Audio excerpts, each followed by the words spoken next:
The Apostle Paul once admonished in the book of Corinthians, "If for human motives only I fought with wild beasts at Ephesus, what good is that to me?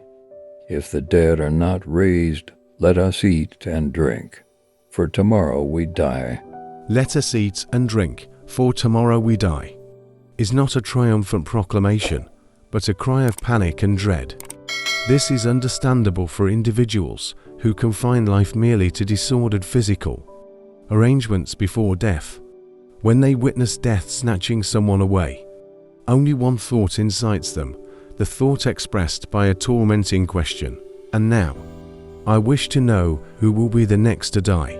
The Eastern Church Fathers have deeply studied the nature of death. They have gained understanding through wisdom from higher places, passed down to us. In connection with this, they address the fundamental human question about death: why there is so much fear of death, and how can this fear be overcome? First, the fear of death is intentionally sown by the devil, who is a murderer and hater of humanity. The adversary, who envies humanity, exploits the fear of death to induce panic and anxiety in humans. He does this to shatter our belief in the goodness, generosity, and compassion of God, who loves mankind. In doing so, he smoothens his wickedness, entraps us, and enslaves our souls. Second, however, generally, the fear of death arises from our distance from the truth. A life of materialism, apostasy, and sin often establishes a strict and tenacious consciousness vigilance, among other things. It arouses the soul to see death as terrifying and agonizing moments, an impending and feared time. John Chrysostom says that, "We fear death because we do not live in truth and do not possess genuine awareness. If there was proper obedience to God's divine will, and if there was a conscience that condemned us for various actions that grieved God, then death would not frighten us, much like losing money or other similar evils."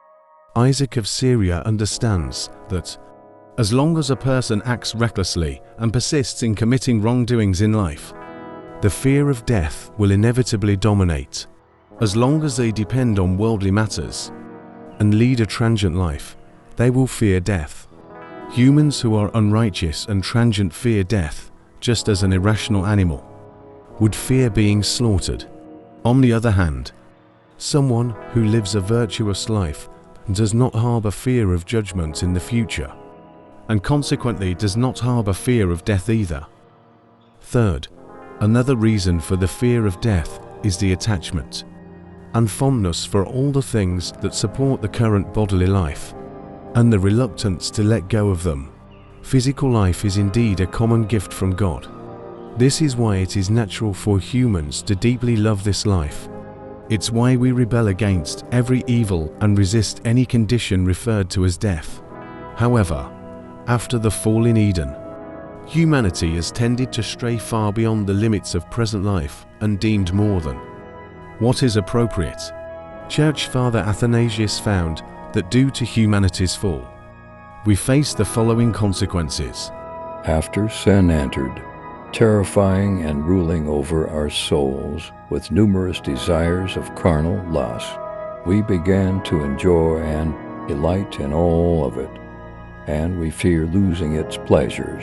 Additionally, a fear has been embedded in us and an affection for worldly desires. The soul loves the frivolous pleasures of this present life and possesses a strong desire to guard them relentlessly, fearing they may be seized and destroyed. The result of all this is a fear of death and an aversion to the separation of the soul from the body. Isaac of Syria stated that a person who is steeped in sin embraces the transient life they love. For this reason, he advises mortal individuals: "Consider all the good and evil in this world as shadows and dreams. Do not fear the death that separates you. The fear of death dominates and curses those with a mistaken consciousness. But those with a true testimony are praised for their clear awareness, love, and desire for death as life itself. This is why Paul says, For I am in a strait betwixt two, having a desire to depart, and to be with Christ, which is far better. Fourth, another reason people fear death is evidence. That they fear the punishment for sins in the future. John Chrysostom of Antioch states, We are not afraid of eternal punishment in Gehenna, because of our fear of sin, and due to the intolerable nature of sin, we fear death. We do not know how unbearable the reality of hell is, and for this reason, instead of fearing sin, we fear death. When the soul is driven by fear of sin, fear of death will not find its way into our hearts. Fear of punishment in the future, due to the sin within us, will cause every individual to fear death. This awareness will ease their suffering in the present, and in eternal hell, whoever fears Gehenna will continue to be fearful of death. If people behave differently regarding this matter, then they are still immature in their thinking. Small children are afraid of a frightening mask, but they are not afraid of fire. Thus, when they see a candle lit, they try to reach out and touch the flame, but they fear the actual mask, which is a deception. They are not afraid of a truly terrifying fire. Therefore, instead of thinking like children, let us think like innocent children without deceit. And in this regard, let us not fear death. Fifth, we fear death because our hearts are not filled with a strong love for the great desire for the kingdom of heaven. We are not touched by the love of the kingdom and are not moved by the desire for what is to come.